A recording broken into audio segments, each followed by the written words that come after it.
Hi, everybody. Good morning, good afternoon, good evening, depending on when you are listening to us. And as soon as I press the button, my dog Porky, you can probably hear her panting in the background. So she is here with us as well to bring her energy. I am so excited for today's conversation with the amazing Tonya Leary. And hi, Tonya. How are you today? I'm good. How about you? I'm good. I don't know what it is, but just whenever I'm in your presence, I feel like calm and I want to smile. And there's just this like sense of joy. It's the Mama Leary energy. Is it? I saw a picture of your beautiful children in the BodyMind Living Magazine. So I feel that and I appreciate that. And I'm excited to have the Mama Leary energy with us today. Yeah. Okay. So today I want to read your amazing bio. Today we are here, and our most recent issue with BodyMind Living Magazine was around navigating boundaries. And I know Tonya has been a coach and a body worker for years. And I don't know about you, Tonya, but I hear so many people talk about boundaries all the time. Like, I think we know we're supposed to have boundaries, but when it comes to actually navigating them and enforcing them and setting them, I think that's where like the real work happens. And so, yeah, I'm curious what you have your thoughts. Hi, everybody. Oh, look, Jamie's here. We have some good friends here. So before I go any further, can I read your amazing bio just so everybody knows how awesome you are? So Tonya is a pain relief specialist, an intuitive and spiritual healer, as well as a body-mind coach. She works with people struggling with chronic pain, stress, and anxiety, helping them to learn to feel better so they can live their lives with peace and joy. She customizes her treatment plan based on your individual situation and circumstances. Tonya takes the time to listen to you, listen to your body, and personalizes a plan to help you. Got a little feedback there. And helps you become the best version of yourself. The goal is to restore your functionality and get you back to your active lifestyle. Relax your mind, heal your body, rejuvenate your spirit. Her mission is empowering you to listen to the wisdom of your body. She is passionate about God, art, cooking, health, and nutrition. Tonya focuses on healing the mind, body, and spirit as naturally as possible through food and healing touch. She has passed her passion for cooking and foods onto her children, who have learned to love eating and cooking a wide variety of wholesome foods. Alone, you will catch her reading a book, listening to Audible, pulling oracle cards, painting, or going on date nights with her husband. Hot damn. So welcome. Hi. Okay, so hi. So boundaries. Can you share a little bit about like when it comes to boundaries? First of all, what does that mean for you, and what are some ways that maybe you navigate boundaries for yourself? Wow, great question. And sorry for the feedback. We'll do our best. We will.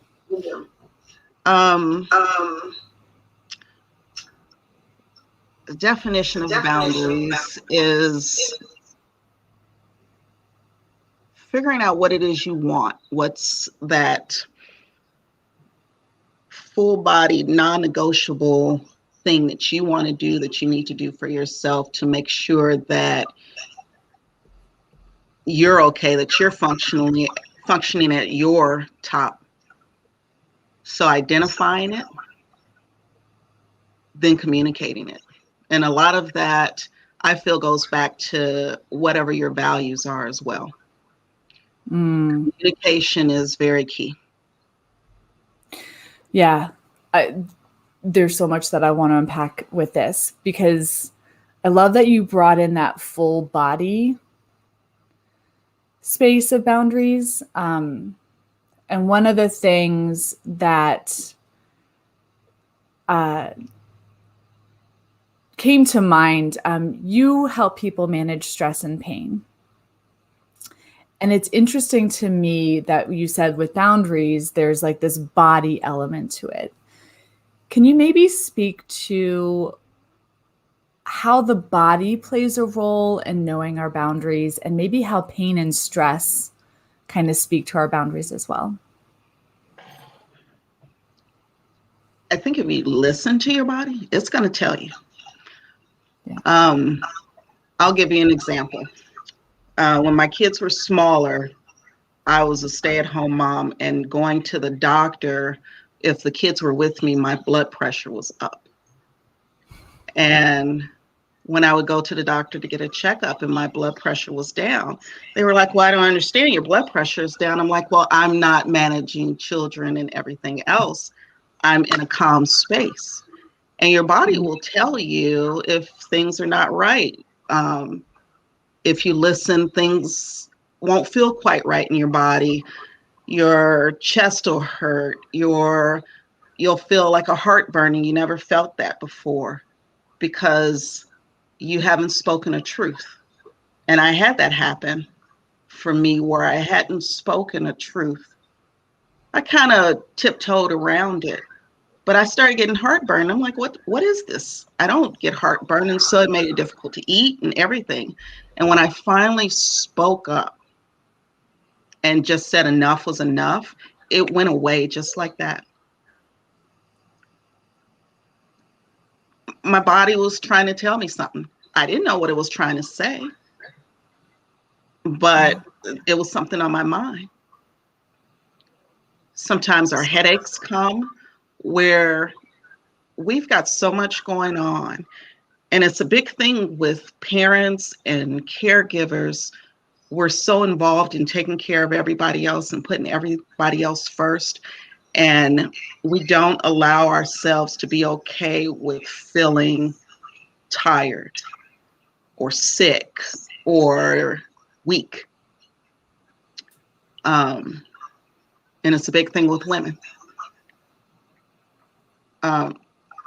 So I think that core of listening to what it is that makes you feel okay, listening to what excites you, what lights you up, what makes your heart sing. And I know that sounds cliche, but when you see it, when you feel it, you just know. And your body, there's this calm that comes over your body that goes, yeah, this feels right. I want more of it. It's like a drug that you don't have to worry about whether it's going to kill you if you overdose on it. So you've worked with clients for years with stress and pain. And I know people who are listening to this are like, hell's yes, listen to the body. But with stress and pain, stress is like the number one killer, and pain, chronic pain being an issue, I think, in so many people's lives. Personally, and maybe I don't want to make any assumptions, but personally, this idea of listening to the body, I feel like we say this and people get it up here, but don't get it in their bodies. Do you know what I'm saying? Does that make sense? Yeah. So when clients come in to work with you and they're having chronic pain and they're under a lot of stress, like, how do you help them start to come back into their bodies and start to hear those messages? Because now this is popping up. Especially for women, I think it's almost like we've forgotten what it's like to hear our heart sing. And we've forgotten what it's like to want more and dream and give ourselves permission to like move past that. So it's this idea of listening to your body, I think it's so simple, but it's also so revolutionary in its own way.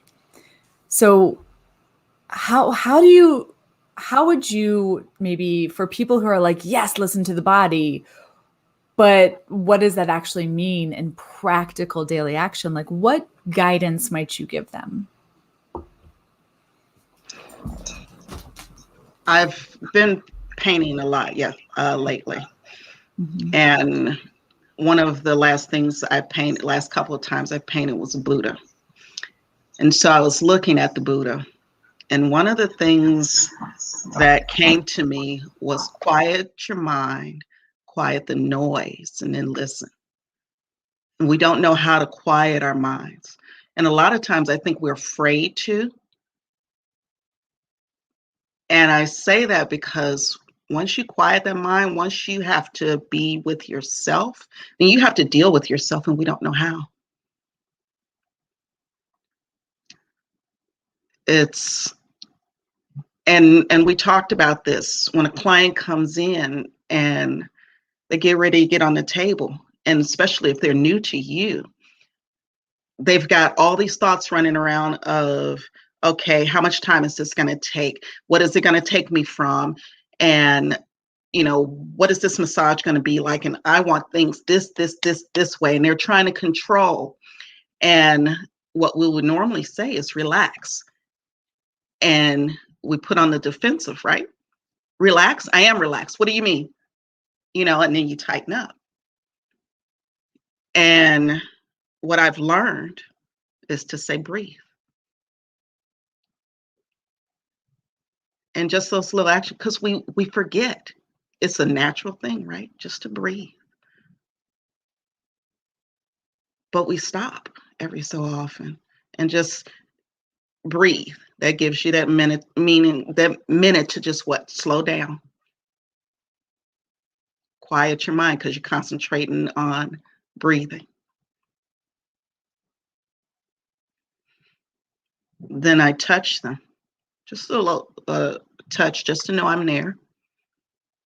Just to make them aware somebody else is here.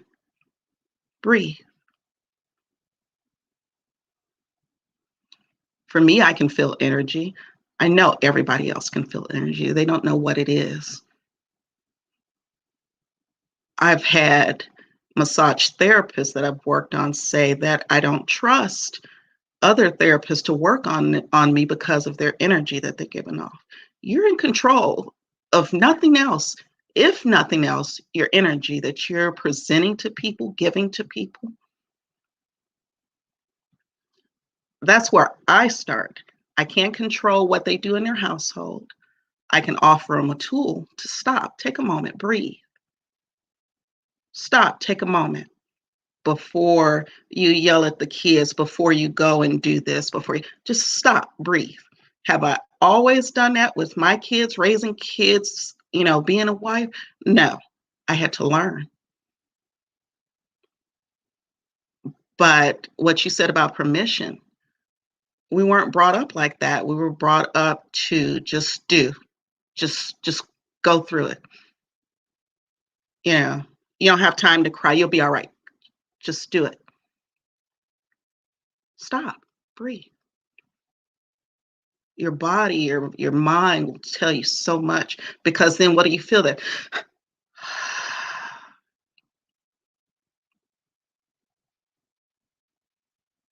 I don't know if that's answering your question, but that's what I'm feeling. I think I told you I was going to probably be a wild card. Damn it, Tonya. I know, right? We have a little inside joke there. We're going to get matching t-shirts. Mine's going to say, damn it, Tonya, and yours is going to say, damn it, Laura. So yes. What I love and appreciate, not just about the words that you just shared, but the energy from which you shared it. You are showing this, to me, you are demonstrating the power of boundaries. And I have to tell you, I know you and I have been in the coaching world for a long time. Tonya, you signed up for one of my very first online programs a long time ago. Long time ago. And I have never heard somebody bring in the power of breath in relationship to boundaries.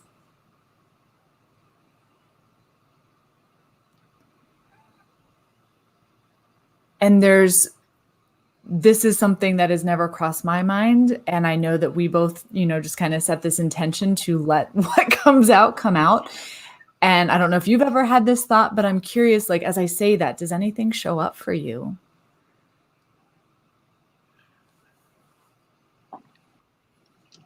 It's so important. And it's something that calls to me a lot. Breath work. I did a workshop at church a long time ago. And it was more of a girl talk type of thing. But one of the things that I talked about was us taking time to breathe.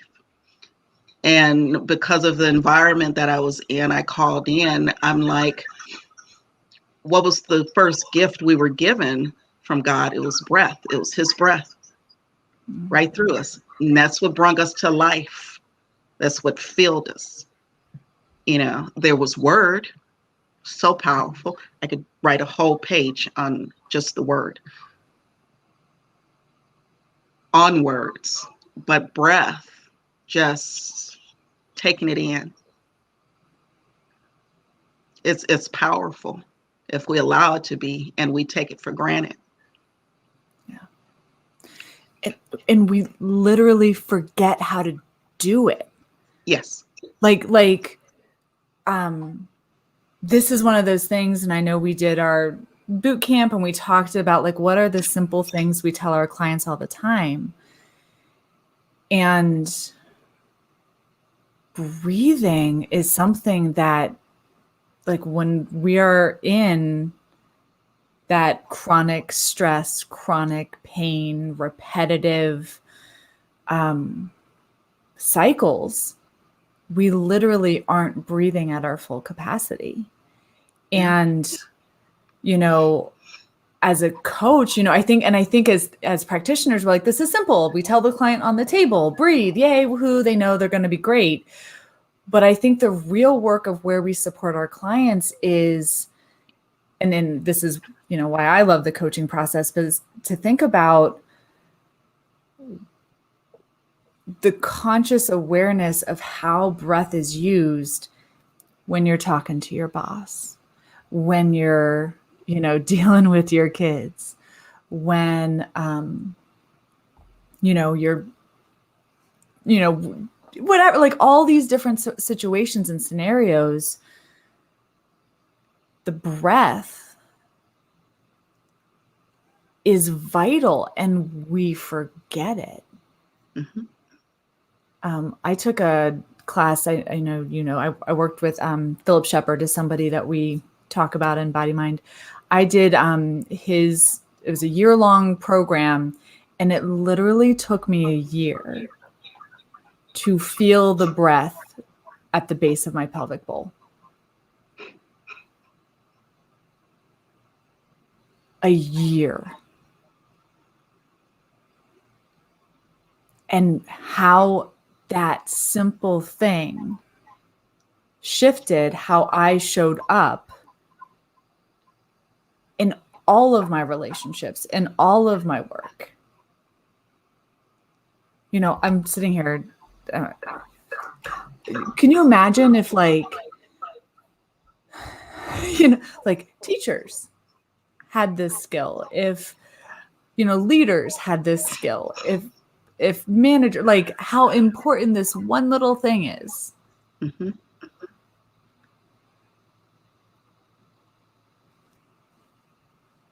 What's showing up for you as I say this?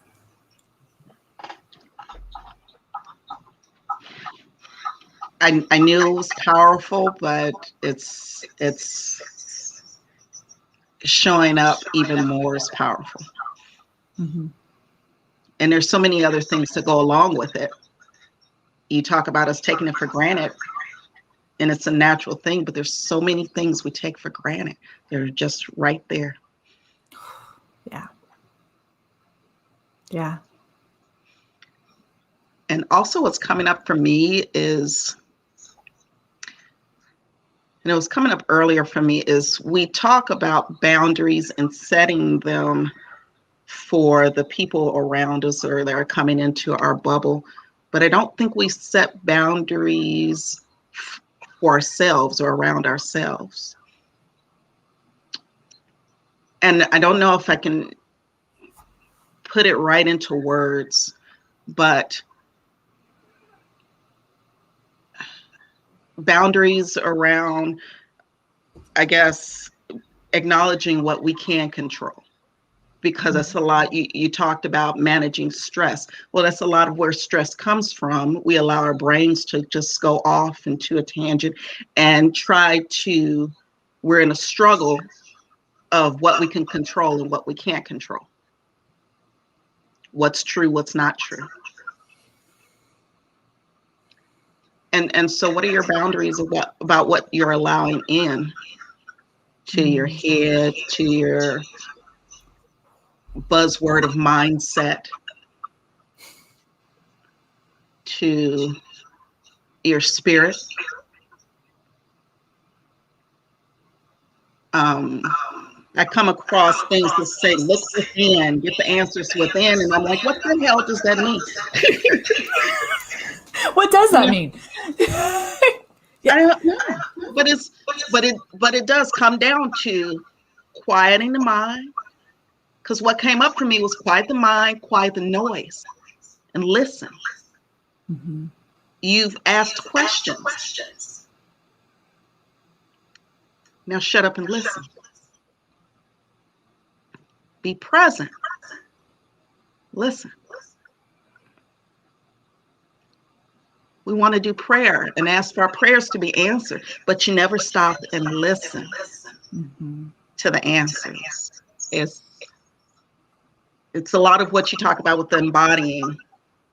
It took me a while to understand what that meant, but that is what it is. It's going within and listening to what's coming up, what your body is saying to you. Mm-hmm.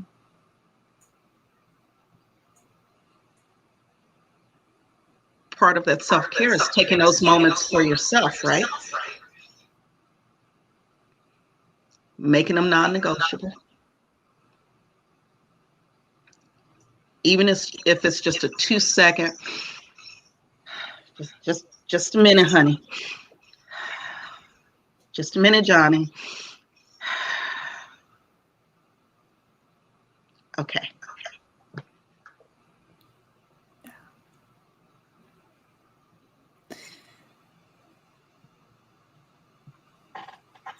You are like channeling my grandma and like I wish she was still here. She would love this conversation. And also I sense that in a way she is.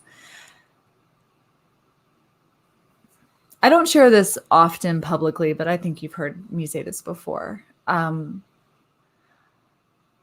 this is about my grandma. For her mission, her work was really around the Holy Spirit.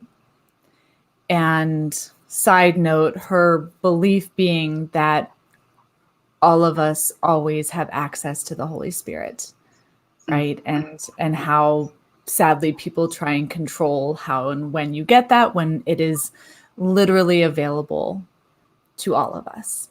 Yep. And for me, when I think about embodiment and when I think about, like, as you talk about the breath, and I just want to say, I know you started off that last little segment around, I don't know if I'm going to get the words right. And I just want to let you know your energy speaks just as loud as your words. And I don't know, anybody listening, can you feel like just your energy is very powerful. And I so appreciate that. So anyway, to me, this idea of what you're speaking to here in, right, asking the questions and being still and have like the stillness is around the boundary setting. And I love that distinction of like, we have these external boundaries, but we forget to have boundaries around what we let in our minds and our thinking. Like, hells yes. to me, one, I'm always intentional with what are the questions I'm asking, because I will get the answers to the questions I'm asking. And if the quality of my questions will determine the quality of the answers. So if I ask, what's wrong with me? What kind of answer am I going to get? Versus, what's right about this that I can carry forward, but that embodiment piece, I swear to God, I'm getting there. There's an element in the breath and as you speak of the stillness and the listening, and that like the boundary of giving space to yourself. It feels like an allowing of what I would say and what my grandmother would say is the Holy Spirit. Mm-hmm. Mm-hmm. Yeah. So, thoughts, questions, what shows up for you?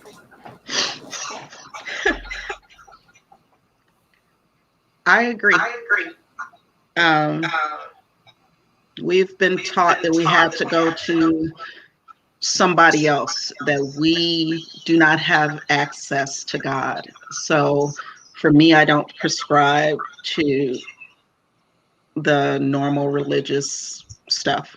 I'll go, I'll listen, I'll respect where I am.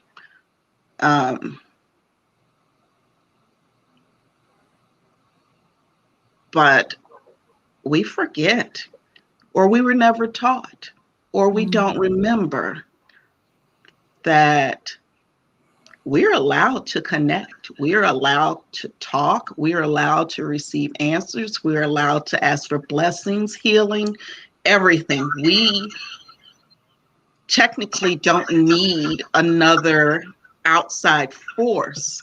It's thy will be done through me, not thy will, not mine. If you want to get biblical, if you want to throw Bible stuff at me.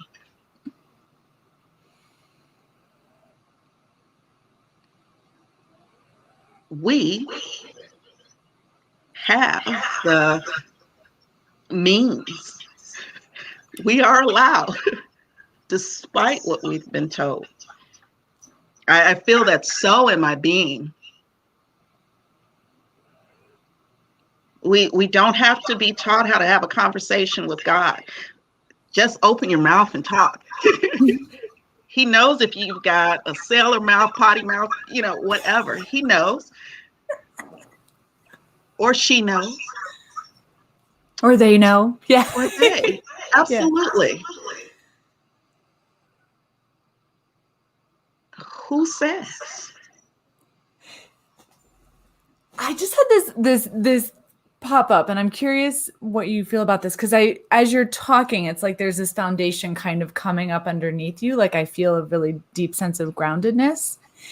And what showed up for that is a lot of times we talk about boundaries to keep out what we don't want versus boundaries to call in what we do want.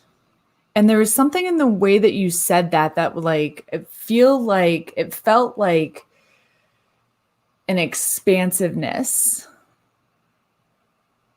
within boundaries.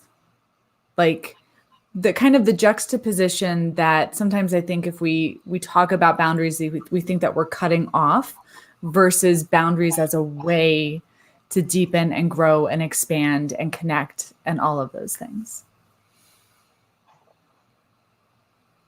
So what just came up for me? Wow. You spoke of foundation. And what came up for me is if you're not grounded, if you don't have that strong foundation within yourself, you don't know what you want. You don't know how to ask for it. You don't even know where to begin. So if you don't know what you want, you don't know what boundaries you want to set. If you don't know what boundaries you want to set, you can't tell people. You can't show people. Because you don't have to get up in people's faces either. You show by example. This is how I want to be treated. This is how I should be treated. So everything comes into play, that strong foundation and knowing who you are, that feeling worthy, that knowing that you're worthy. All of that comes up. All of those things that we struggle with.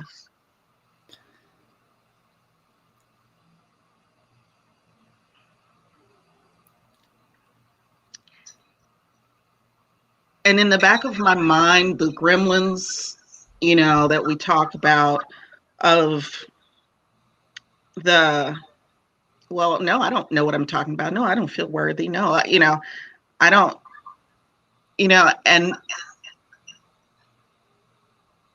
so there comes the depression, because your body or your mind is like the weight. Your soul is like weight, but you are. Mm. And you're listening to old stories, listening to your mother, your grandmother, or whatever, whoever was in your ear that was not in their foundational place, telling you about your worth. And that's what you embodied. And so you're in the struggle. And so what do they talk about with the disease is dis-ease. You're in a struggle within your body all the time. You are fighting your head, your body, your heart, all of that. I mean, there is literally a trauma or whatever called heartbreak. Your heart is just literally breaking. Yeah.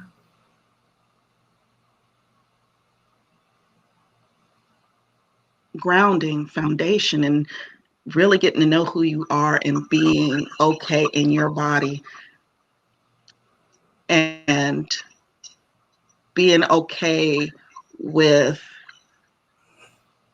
what you tell yourself, the truth of what you tell yourself. Because notice how you feel if you say, you're not worth a damn. I can't stand you. And your body, all of a sudden, you feel nauseous, don't you? Yeah. Feels You like want to throw up. Yeah. You feel constricted. Yeah. Your body's talking to you. You said something that I loved.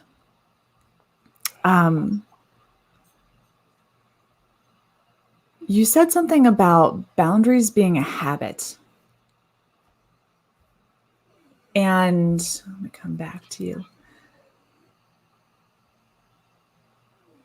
And if I were to looking at this conversation of the intentionality and awareness to the breath, giving space to be aware of this inner dialogue, right? And setting the non-negotiables and really hearing, right? I love how you said the truth too. So how does one, what is this process of boundaries being, I'm going to get to a question, I swear, this process of there's something in this that boundaries become a habit, but there's something deeper that I hear you speaking to. It's almost like the habit becomes knowing your truth and then knowing how to move from there. Maybe?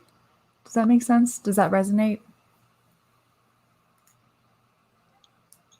Well, what came up for me was roadmap.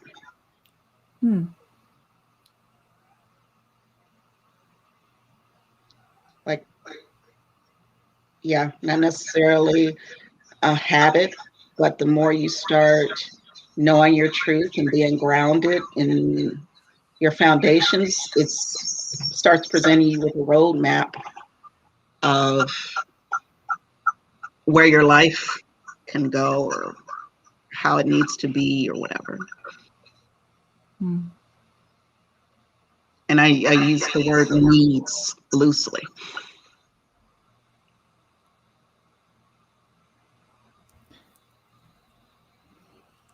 So is it you go from like the swirling to movement, right? Movement is big for you, right? Yes. That's a big, big value of yours. Oh, man. Tonya, you go deep, don't you? You're like, I'm not here for surface level conversations. Well, literally, when my brothers and I get together, that is exactly what it is. And my husband goes, "This is not like conversations in my family." He's like, he just sits back and he's like, because that's how we grew up. Really? Oh, I'm so curious. It is. Okay. Well, my grandfather was a Baptist minister. Okay. My stepfather grew up in a Catholic church and he was Muslim and might have been part of Black Panther. I don't know. But he was always searching. My mom didn't really belong to anything, but she felt like we needed to go into church. When it was just us and my mom, she sent us right across the street to a Presbyterian church. So now I've gotten exposure to Baptist, to Muslim, to Catholic, to Presbyterian. In my wild 19, 20-year-old self, I was in an Indian temple cooking, did Hare Krishna, and felt like I was always searching or always discovering. And then here in Georgia, ended up in an Episcopal church, causing trouble.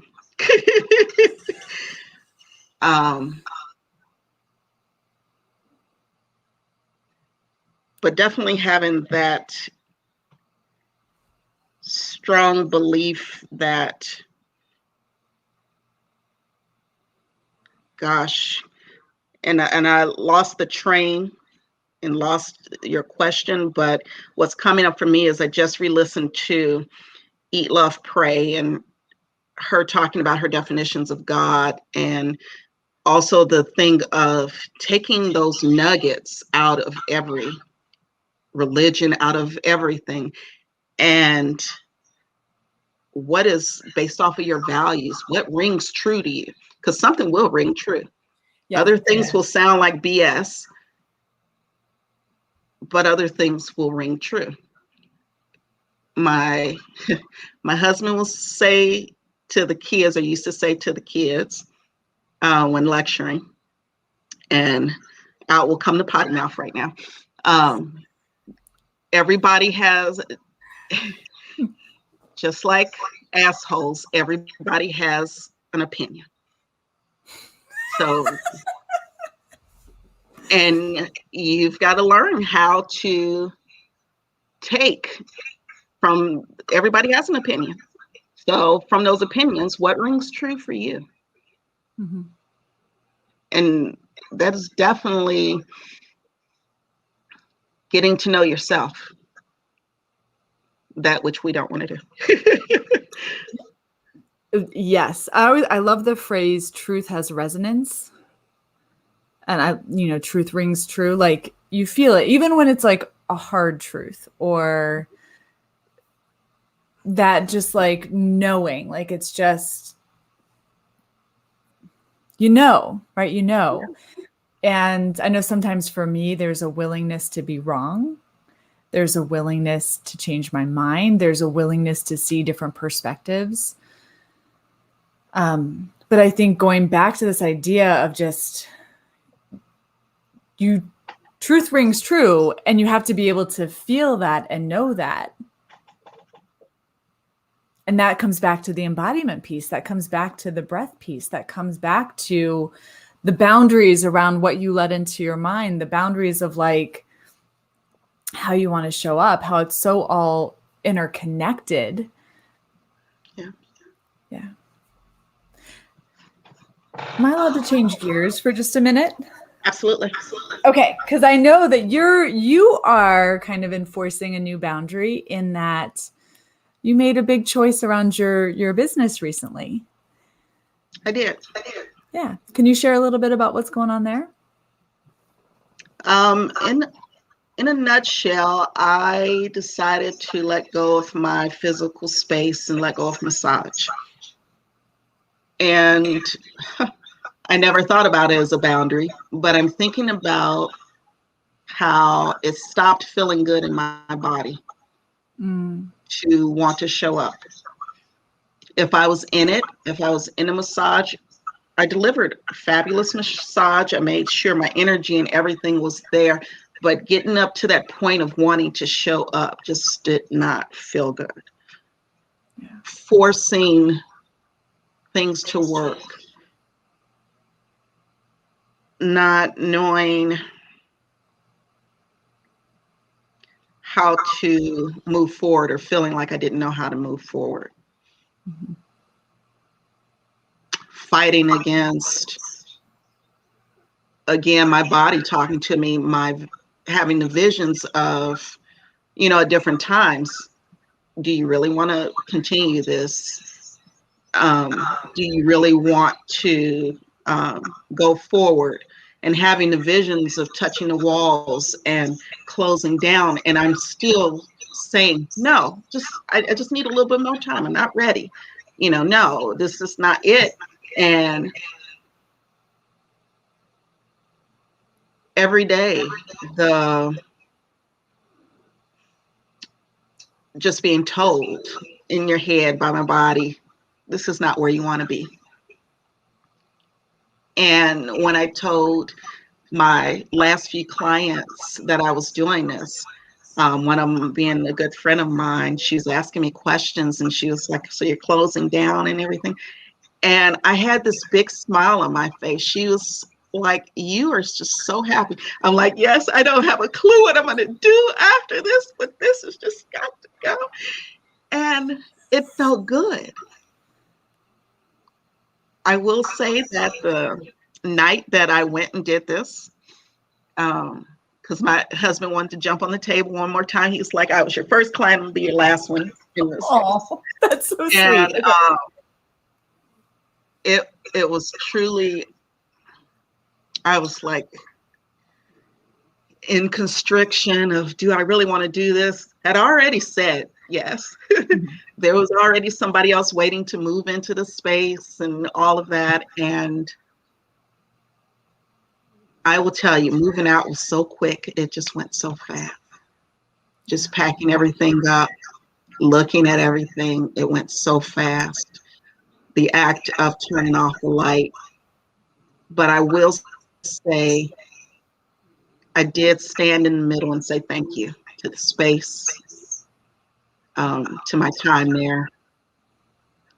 I felt like I was trying to force, what's coming up for me is it's like I felt like I was trying to force a square peg into a round hole, and it was not working. No matter what I tried, no matter the ideas that came up that I did not want to put into action, because it wasn't like the ideas and everything didn't come through. I just, in my body, just did not want to do it. Yeah. It was just this time. Yeah. And I think I've been struggling with that for a long time. And it was hard for me to, and I've talked with this with a couple of other people, it was hard for me to acknowledge anything new without falling back into the identity of I'm a massage therapist.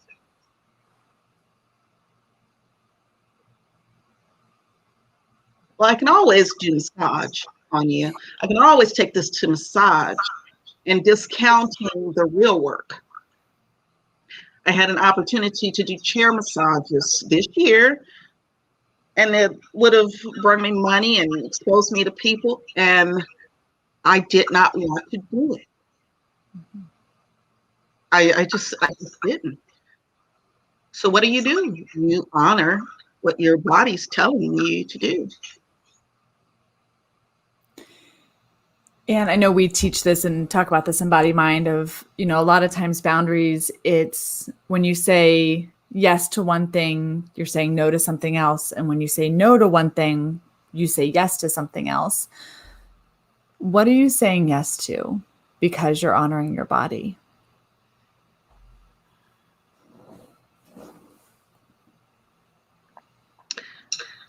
I'm saying yes to letting things come naturally, to just flow. I'm surrendering. Hard. So hard. But I'm opening myself up to the expanse of new ideas, new opportunities outside of massage. Massage is deep in my soul. I know that. But I think reframing that to I'm a healer. Mm-hmm. Can I make a reflection? Absolutely. Can I say something? It's clear to me that movement is a value of yours. Would that be a fair? Yes. Okay. Because, and let me also honor, this was something that I came to for myself.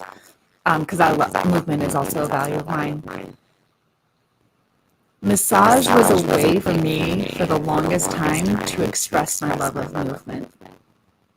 Mm-hmm.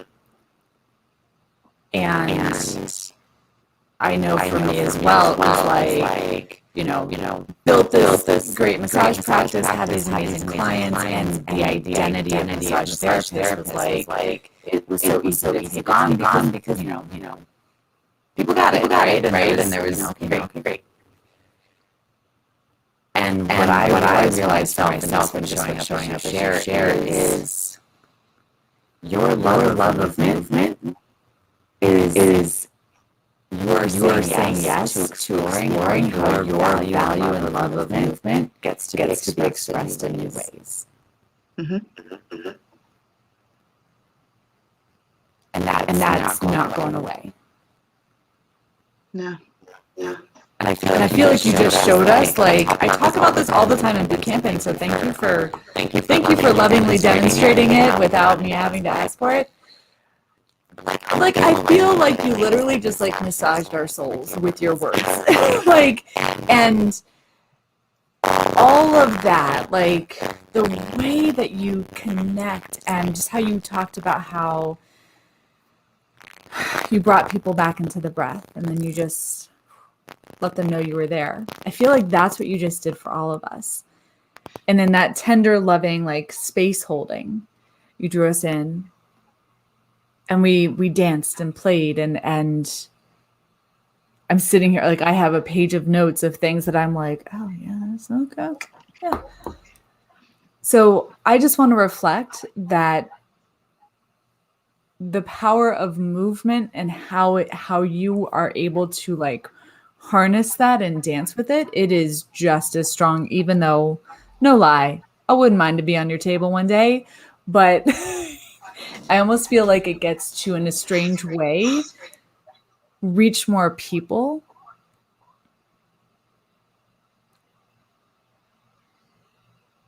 because it gets to just be amplified in new ways now. Yeah.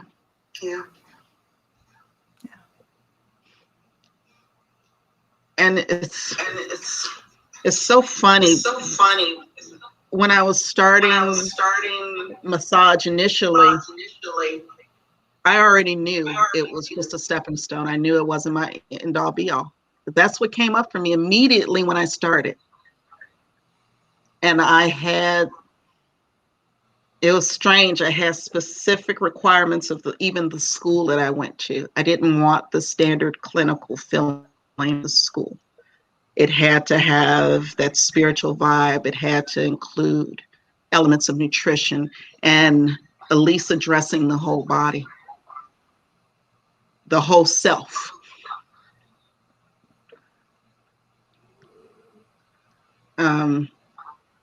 Gosh, yes, movement. It's very, very high on my list. I could add to my thing that you might find me dancing in the dark to music by myself. Dancing and singing, and that's I love that. I'm thinking back now, I've always done that.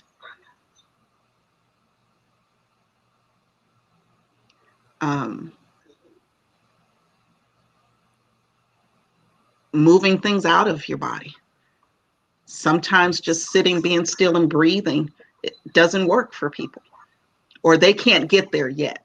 It works, but they can't get there yet because of that energy they've got going in their bodies. And sometimes you've got to do something. You've got to scream. It's okay. You've got to punch something. Do you want to know what I like to do? Tell me, because I wanted. I like to throw apples. Like wow. Throw an apple against a tree. It's biodegradable, but it you get like a.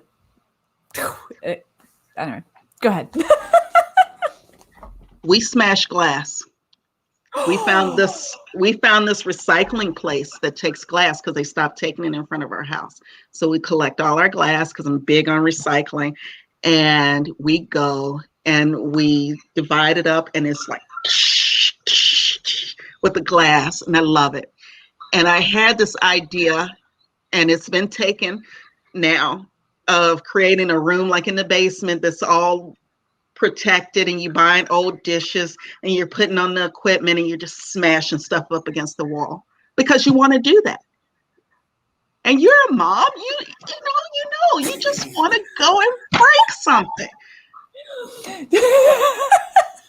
They have them called rage rooms. Okay, so you want to be blunt. Sometimes I just want to break shit. Oh my God, I want to go on a retreat with you right now, and we'll do all the breathing, and I'm sure the food will be phenomenal. And then at some point in this retreat, we're going to go somewhere and like break shit. That's like, I've never been on a spiritual retreat or anything like that where you break shit. That sounds like. Doesn't that sound like heaven? Every woman needs to go on that. I know, right? Oh my gosh. And I almost want to, because I know we've been here for a while, and I want to wrap this up, but can I invite you back? Because I now have like questions I have of like how, motherhood, and maybe you and I can just have a private conversation. I'm raising a little toddler who's come to the age where, he doesn't have the words, but he has an asshole, and he's starting to have opinions as well. And, Casey and I, my husband, we have a book that we love called Jabari Jumps. I don't know if anybody's ever read it, but it's this little boy that jumps off a diving board, and we read it to him all the time. And before he jumps, he takes a breath. And so whenever James is frustrated, when he's like, when he's in his toddlerness, we're like, to just remember to teach to breathe. But like, one of the things that is clear to me that I'm so trying to navigate right now, and I'm nowhere near perfect, but what matters to me most is to teach my son to know his body and to, know, like, be able to breathe and connect and like know his intuition. And so fostering that through all of this has just been something that I'm playing with. And I just have this strange sense that would be a fascinating conversation if you ever want to come back and have that. I'm open. Are you? I am.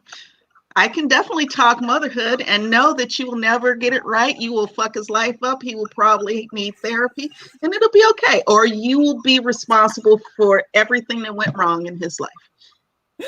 My hope is that like I've come to terms that I'm gonna fuck him up in some way, and my hope is that I mess it up in the way that he needs so that he can have his own awakening and be his best self. Absolutely. But I will tell you that my oldest is 27, my youngest is 19, and he's a boy. I still get hugs. I still get kisses. Okay.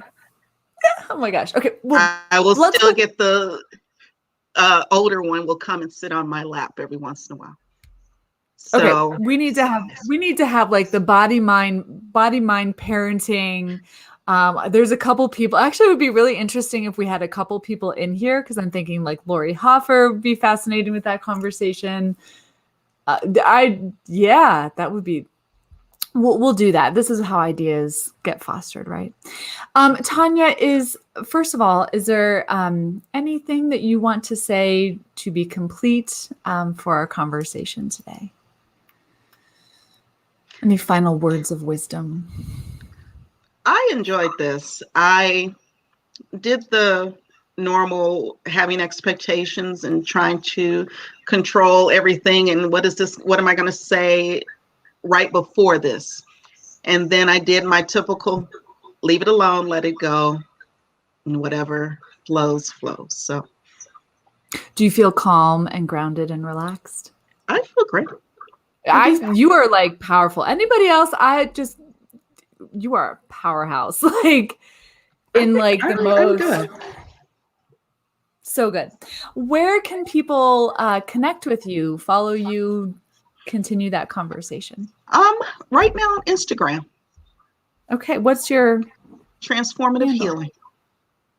Transformative healing. I'll put that in the comments.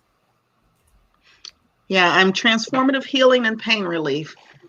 But yeah, that's something that came up for me, and I felt like it encompassed everything about me, regardless of whether I was doing massage or not. Transformative healing. I hope I got that right. And put it in the comments. Please go follow this. Jada saying she really enjoyed this conversation. Thank you. Very powerful from Leah. Jamie also. So lots of good comments. Thank you, Tonya. So good. Like my mind, I'm seriously walking away from this conversation thinking about boundaries so differently. And just to kind of loop this back around again, it's like we hear all the time, you need boundaries, yada, yada. And I think you gave us this beautiful reframe. I almost sensed that this was like boundaries from the inside out.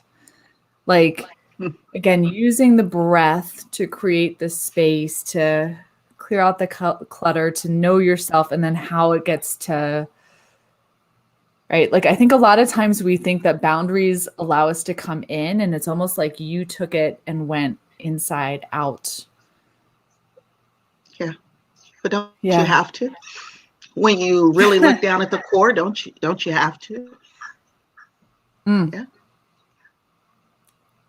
Yes, and I'm just saying right now, for the record, for everybody listening, I am going to be in the front row when you are there speaking on stage, Mama Leary. I am there for it. And I'm at that retreat where you break shit. So,